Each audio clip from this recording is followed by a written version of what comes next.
seja bem-vindo, seja bem-vinda a mais um episódio da série de podcast da Biológicos Brasil, em parceria com a Bionovis, o Instituto Biomanguinhos Fiocruz e a Samsung Bioapps, com foco em câncer de mama. O tratamento do câncer de mama é oferecido pelo Sistema Único de Saúde, o SUS, de forma universal e integral. Isso quer dizer que todas as mulheres têm o direito ao tratamento de ponta a ponta gratuitamente e também ao acompanhamento clínico depois que o tratamento já foi concluído. Para que isso seja feito, existe uma rede de profissionais da saúde que envolve diversas especialidades, desde áreas relacionadas diretamente ao combate da doença, como médicos, enfermeiros, farmacêuticos, até o apoio de nutricionistas, psicólogos e outras especialidades para um suporte total a essas pacientes. Bom, meu nome é Adalgisa Pires e ao longo desta temporada do podcast Biológicos Brasil, nós estamos abordando em detalhes como é realizado o tratamento do câncer de mama pelo Sistema Único de Saúde, conversando com profissionais de diferentes especialidades e regiões para oferecer um panorama do tratamento em todo o Brasil. E hoje eu tenho o prazer de conversar com dois convidados que atuam diretamente com pacientes com câncer de mama na região Sudeste. Novamente aqui na bancada do podcast Biológicos Brasil, nós recebemos ela que é mastologista na Clínica Kemp e também trabalhou na Santa Casa de São Paulo e no Hospital Luzia de Pinho Melo, de Mogi das Cruzes. Doutora Ana Maria Kemp, obrigada por estar conosco novamente. Obrigada a vocês pelo convite. E participando de forma remota, o Dr. Rafael Zapata, que é diretor clínico e investigador científico do Centro Oncológico Mogi das Cruzes e também é sócio-diretor do Instituto Integrado de Oncologia do ABC e também oncologista na rede Hebe Camargo de combate ao câncer e do Hospital São Cristóvão em São Paulo. Doutor, seja muito bem-vindo. Obrigada por ceder o seu tempo aí para a gente. Muito obrigado, Adal. É um prazer enorme estar aqui nessa plataforma, nesse podcast, onde a gente vai conversar sobre um assunto tão importante que é o câncer de mama. Um prazer estar aqui com a doutora Ana também, que eu tive o prazer de trabalhar e compartilhar alguns pacientes, vários casos sobre câncer de mama, a gente poder estar nesse podcast para conversar sobre o assunto. Bom, no episódio anterior, a doutora Ana deu um rico panorama sobre o seu trabalho como mastologista pelo SUS, abordando aí aspectos clínicos, psicológicos e jurídicos, doutora, que garantem aí a paciente um tratamento mais adequado em cada caso. Aliás, se você ainda não ouviu, eu recomendo a escuta deste episódio também, viu? Bom, como eu mencionei aí no tratamento do câncer de mama pelo SUS, a comunicação entre os profissionais ela é crucial e essa colaboração direta tem um impacto significativo, doutora, na elaboração do plano de tratamento para cada paciente, levando sempre em consideração minuciosamente o tipo e o estágio da doença. Então, nós vamos explorar agora decisões essenciais envolvidas no tratamento do câncer de mama pelo SUS. Doutora, pelo que nós conversamos no episódio anterior, o tratamento do paciente oncológico é feito normalmente por uma equipe multidisciplinar, na qual muitas vezes o mastologista e o oncologista interagem muito. Explica um pouquinho para a gente o quão necessário essa interação é na jornada desse paciente ou dessa paciente oncológica. Bom, Dal, essa interação e essa comunicação entre o mastologista e o oncologista eu acho essencial. Tanto na determinação do tratamento, para a gente decidir qual que é o melhor tratamento da paciente, porque muitas vezes a gente pode começar pela cirurgia e depois ir para a quimioterapia, ou começar pela quimioterapia e depois ir para a cirurgia. Então, tem casos que são muito claros e que não tem muita dúvida de por onde começar, mas outros casos ficam naquele limbo. Pode ser um, pode ser outro. Então, nesse momento é muito importante essa conversa entre o mastologista e o oncologista para decidir para aquele caso o que é melhor. E também durante o processo da quimioterapia, porque tem paciente que não responde como a gente espera. E se ela não está respondendo como a gente espera, muitas vezes ou a gente vai mudar o curso do tratamento ou até interromper a quimioterapia para fazer a cirurgia antes do que a gente imaginava. Então, para que isso ocorra, esse tratamento ocorra da melhor forma, é essencial que o mastologista e o oncologista estejam em contato o tempo todo, durante todo o período de tratamento da paciente. Você concorda, Rafael? Eu concordo completamente, Ana. Essa interação é extremamente importante entre o oncologista e o mastologista para definir, de fato, qual vai ser o rumo dessa paciente. Se vai fazer quimioterapia antes da cirurgia ou vai direto para a cirurgia, se vai fazer uma quimioterapia depois ou radioterapia depois da cirurgia. Esses passos, essa ordem de tratamento é essencial para o melhor desfecho oncológico para essa paciente. E assim, a gente poder ser mais direcionado para cada caso. Porque muitas vezes não precisa de quimioterapia, muitas vezes não precisa de radioterapia, mas essa decisão conjunta é importante. Inclusive, até o paciente se sente muito mais seguro em relação ao manejo desse caso, quando tem essa interação entre as equipes, inclusive, e muito importante, entre o oncologista e o mastologista. E outro ponto que eu acho muito importante também a gente conversar dessa interação entre o mastologista e o oncologista é a parte do diagnóstico precoce, porque muitas pacientes vão chegar direto para mim, né, como mastologista, com o diagnóstico ou com a suspeita do diagnóstico do câncer de mama, mas o oncologista também às vezes recebe, ou paciente que ainda está durante o tratamento e fez algum exame de rotina, ou paciente que chegou por conta de outro tumor e está lá acompanhando com o oncologista e não com o mastologista. O oncologista também faz parte de todo esse processo do diagnóstico precoce. Aí eu queria saber, Rafael, como que vocês, oncologistas, enxergam essa parte do diagnóstico precoce do câncer de mama? Ana, é essencial esse diagnóstico precoce. A gente, como profissional da saúde, por exemplo, vocês como mastologistas, a gente como oncologistas, a gente quer diagnosticar numa fase mais precoce. Porque a gente sabe que a chance de cura é muito alta, passando de 90% quando muito inicial. E muitas vezes nem quimioterapia é preciso, o tratamento acaba sendo menos agressivo. Então, a gente, como oncologista, a gente também ajuda nessa pesquisa, muitas vezes, quando ainda não tem um diagnóstico, fazendo os exames iniciais. E quando tem um diagnóstico inicial, a gente conversa com o mastologista, tem essa integração para definir a melhor estratégia.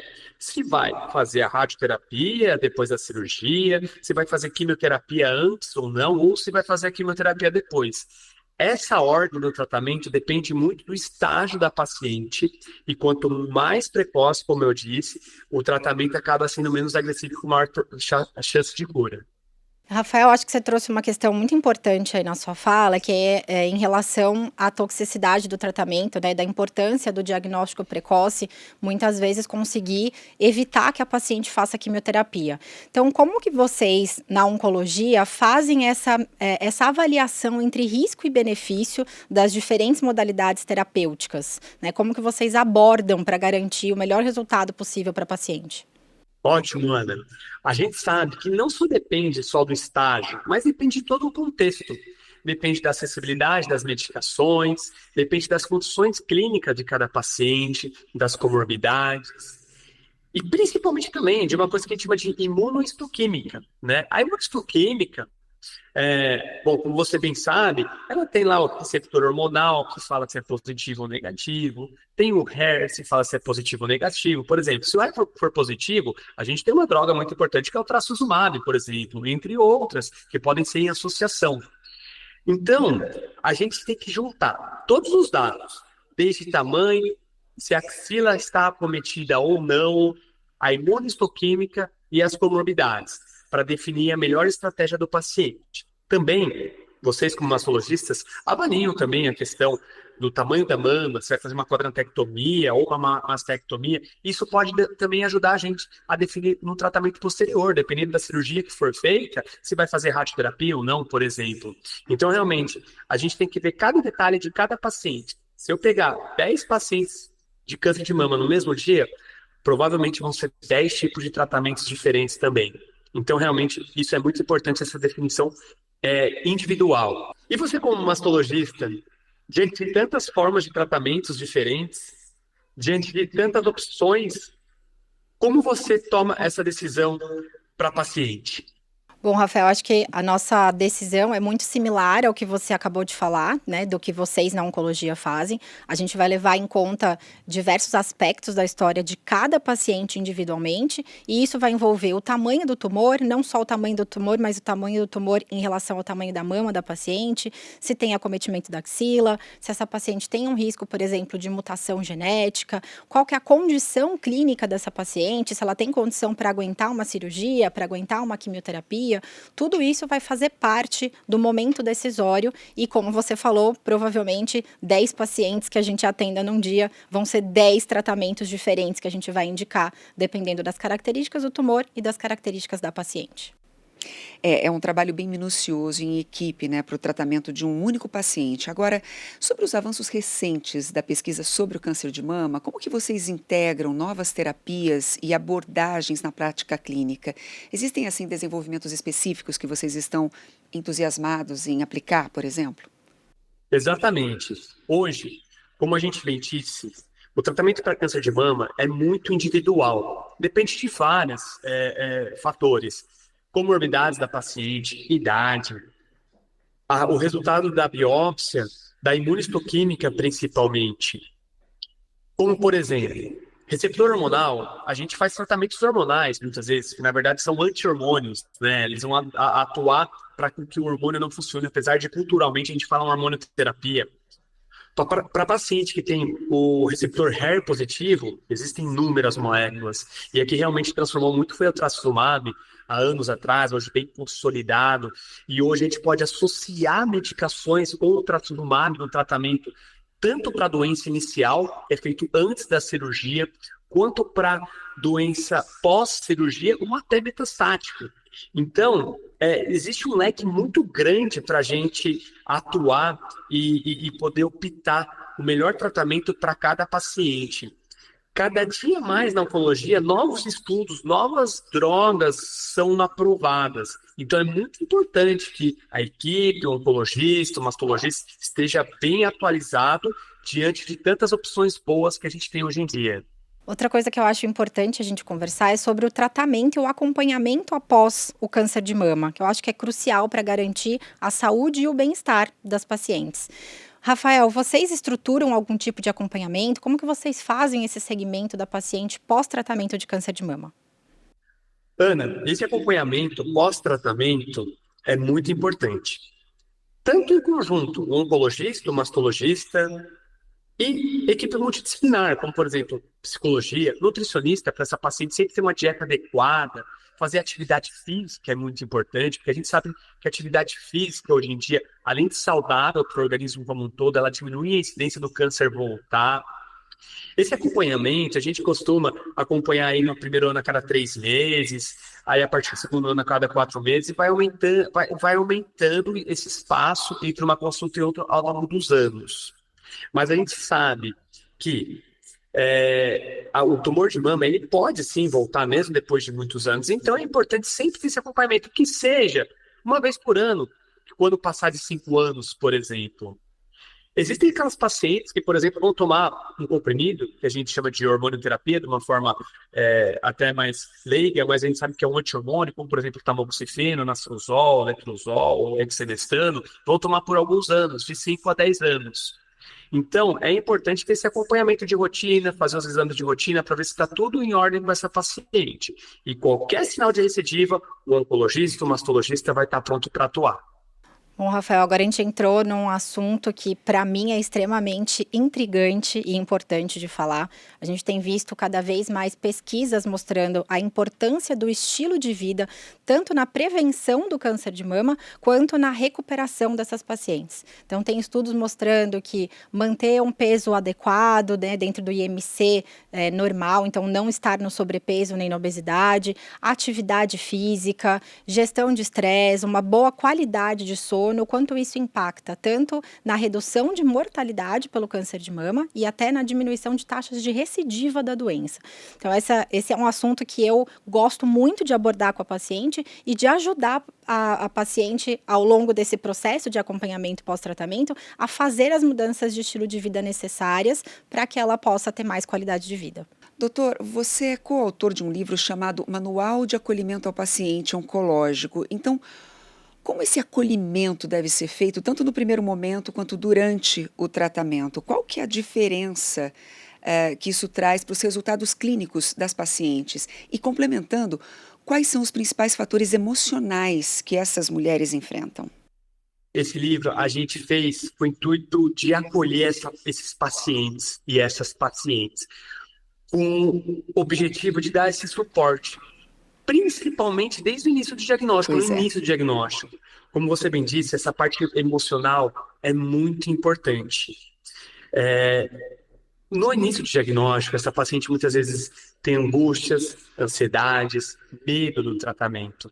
Então, quanto melhor for esse acolhimento, tanto pela equipe multidisciplinar, quanto pela família, pelas pessoas que cercam esse paciente, acaba sendo um pouco mais natural esse tratamento. Não é fácil, mas ele tendo esse suporte, acaba sendo uma trajetória menos difícil. Nesse livro, a gente fala aspectos desde o diagnóstico, do tratamento, do acolhimento da equipe multidisciplinar. Tem capítulos redigidos por enfermeiros, psicólogos, até dentistas, que muitas vezes é muito importante também. Assim como também um suporte também até jurídico, porque muitas vezes essas pacientes precisam de suporte do INSS, transporte pela prefeitura, então, FGTS, etc. Então, a gente tenta dar o melhor acolhimento para essas pacientes, porque a gente tem que ver elas como um todo, não só do ponto de vista de remédio e rádio, terapia, ou coisas muito específicas, mas a gente tem que ver a paciente como um todo. Essa foi a nossa ideia, tentar acolher da melhor forma possível. Eu concordo com o que o Dr. Rafael disse. Eu acho que é extremamente importante, em primeiro lugar, a gente estar disposto a ouvir o que a paciente traz para a gente, a ouvir quais são as queixas dela, quais são os medos que essa paciente tem, porque o que eu percebo na minha rotina do dia a dia é que essa paciente normalmente se sente muito sozinha, como se ninguém entendesse pelo que ela está passando, ninguém entendesse as preocupações que ela tem. Então, acho que nesse acolhimento é muito importante a gente, como profissional da saúde, estar ali para, de fato, ouvir atentamente o que essa paciente traz para a gente como queixas e como medos.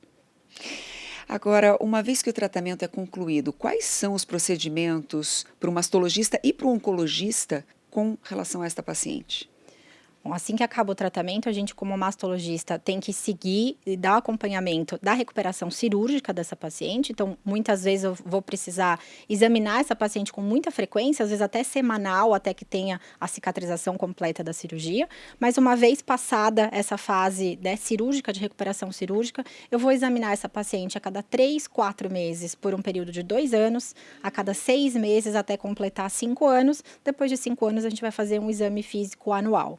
Fora isso, a gente precisa continuar fazendo o rastreamento do câncer de mama para outra mama e para avaliar se não tem recidiva da mama que já foi operada. Então, para esses casos, a gente faz mamografia anual como a gente faz para o rastreamento. Não tem necessidade da gente aumentar exames para essa paciente. Só o exame físico mesmo, examinar a paciente, ver como ela está e fazer o rastreamento anual. Além disso, Adal, é muito importante essa paciente, como a gente bem disse, estar bem emocionalmente. Porque isso tem impacto indireto e em relação ao tratamento. É uma paciente que muitas vezes o emocional está tão alterado que as pacientes não lembram dos exames, das consultas, do dia do tratamento. Muitas vezes ocorrem faltas. Ficando mais depressivo, mais pessimista, tudo acaba sendo mais difícil. Muitas vezes os sintomas são mais exacerbados.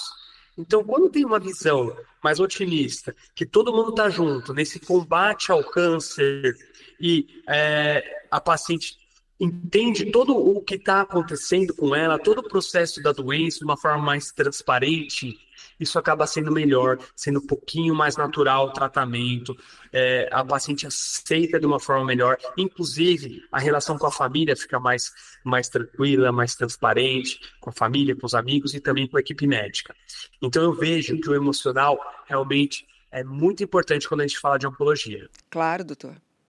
Doutor Rafael, doutora Ana, vocês poderiam agora compartilhar conosco algumas experiências marcantes que vocês tiveram ao cuidar de pacientes com câncer de mama? Quais foram os principais desafios enfrentados e quais as lições aprendidas neste longo caminho?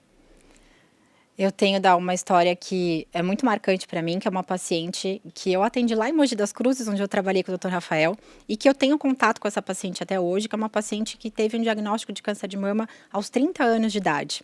Nossa. E foi uma coisa muito marcante para ela, para mim também, e foi legal ver que durante o acompanhamento a gente conseguiu planejar, inclusive, a gravidez dela pós-tratamento do câncer de mama. Então, hoje ela me manda fotos do bebê, é uma coisa que foi muito gostoso de acompanhar, e apesar da dificuldade do SUS, da gente, às vezes, não ter tanto contato com a paciente como a gente gostaria, a gente conseguiu superar isso, né, conseguindo orientar ela a como fazer o melhor acompanhamento, qual o momento de engravidar, e orientando também durante a gestação para ela ter os melhores cuidados que ela poderia naquele momento. Que bom, que história linda. Doutor Rafael. Adal, eu, como oncologista, na verdade, eu aprendo todos os dias com os meus pacientes. Não é fácil fazer o que a gente faz. Muitas vezes tem histórias tristes, histórias felizes. E quando um paciente, por exemplo, tem metástase, câncer disseminado, e a gente começa um tratamento e a gente vê que está melhorando muito a qualidade de vida desses pacientes, e em alguns casos até diminuindo tanto que não consegue nem ver direito, para mim é uma felicidade muito grande. Eu compartilho dessa felicidade com os pacientes. E, e também o contrário acontece muito. A gente cria vínculos, muitas vezes pacientes fazem tratamento há muitos anos com a gente. Nesse tratamento desses pacientes, muitas vezes tem momentos bons que melhoram e momentos ruins. E cada consulta que eu atendo esse paciente, eu também fico triste junto com ele, feliz junto com ele, e compartilho todo esse momento que ele está passando. Porque na oncologia são muitos momentos, momentos felizes, momentos mais delicados. Então, eu, como médico, oncologista, eu nunca vou perder essa parte humana. Essa parte humana é muito importante a gente ter, tanto para o serviço humano, pessoal, quanto também para tratar de uma forma melhor os pacientes. Então, dia após dia, todo dia tem algum caso específico de um paciente que chega feliz demais porque melhorou, ou de um familiar que veio me contar que, infelizmente, um paciente veio a falecer. Mas esse detalhe, só de um familiar se preocupar e lembrar de mim, me dar um abraço, falar obrigado por ter feito tudo possível para ele, já é gratificante demais. Eu aprendo dia após dia com todas essas experiências que a gente passa no nosso dia a dia, no nosso cotidiano. E quais são as boas práticas que vocês gostariam de recomendar aos profissionais que lidam com os pacientes neste momento tão delicado? Eu acho, Dal, que uma coisa que eu já falei no outro episódio nosso do podcast, que eu continuo achando que é uma das melhores abordagens de boa prática que eu gosto de falar, é da gente entender que a paciente que está na nossa frente é a primeira vez que ela está ali, ou é um momento que ela esperou por 3 meses para passar naquela consulta. Então, que a gente tenha um pouco de paciência para lidar com todos os medos, todas as queixas que a paciente traz, né, para não sair atropelando, porque para a gente é mais um caso dos 20 que a gente tem que atender no dia, mas para a paciente é aquele momento único de consulta. Então, para que a gente consiga deixar de lado todas as preocupações, tudo que está deixando a gente estressado naquele dia, para atender com muito cuidado aquela paciente que às vezes esperou 3, 4, 5, 6 meses por aquela consulta. Doutor. Adal, o principal conselho que eu dou para os profissionais, além, claro, do ponto de vista técnico, que é muito importante fazer o melhor possível para o paciente, é ter empatia para esse paciente. Mesmo aqueles pacientes que ainda estão em pesquisa, em uma suspeita oncológica. E eu não falo necessariamente isso, que tem que ser necessariamente um oncologista, mastologista, radioterapeuta ou médicos especificamente que tratam o câncer do paciente, mas todos, desde equipe multidisciplinar, outros médicos de outras especialidades, é muito importante ter empatia por esse paciente. Porque essa pessoa que tem câncer e não se sente acolhida por um profissional, ou que o profissional não trate bem esse paciente, isso vai impactar muito na qualidade de vida, no ponto de vista emocional desse paciente e, consequentemente, na família, porque a família está junto com esse paciente. Quando tem alguém na família com diagnóstico de câncer, isso mexe também muito com a família. Então, o conselho que eu dou, tenha empatia e faça o melhor possível do ponto de vista tecnicamente. Então, assim, nós vamos encerrando essa conversa que foi muito esclarecedora sobre os bastidores do tratamento do câncer de mama pelo SUS, pelos pontos de vista tanto da mastologia como também da oncologia. Bom, nós estivemos aqui com a mastologista doutora Ana Maria Kemp. Muito obrigada, doutora, por ter voltado aqui para falar conosco. Obrigada. É sempre um prazer estar aqui com vocês. Obrigada. E, claro, o oncologista Dr. Rafael Zapata, mais uma vez obrigada por compartilhar um pouco da sua experiência nesse episódio. Muito obrigada, doutor. Muito obrigado, Adal. É um prazer enorme poder estar aqui. Eu me sinto honrado pelo convite de poder falar do que eu mais gosto, do que eu atuo no dia a dia, do que eu mais faço, que é a oncologia. E é um prazer enorme poder estar com a Ana também aqui, e que eu admiro muito, tanto do ponto de vista pessoal, quanto tecnicamente também, é uma excelente profissional, e que a gente pôde trabalhar junto por alguns anos e ter vários pacientes em conjunto. Muito obrigado a todos os envolvidos por esse podcast tão produtivo. Bom, nós agradecemos também aos parceiros Biológicos Brasil neste projeto, a Bionovis, o Instituto Biomanguinhos Fiocruz e a Samsung Bioapps. E claro, muito obrigada a você que esteve conosco em mais um episódio. E se você ainda não ouviu os outros episódios do podcast Biológicos Brasil, eles estão disponíveis no portal da Biológicos Brasil e também nas principais plataformas de áudio. Envie esse episódio para os colegas profissionais da área e interessados em geral. Bom, a gente se encontra num próximo episódio. Até lá!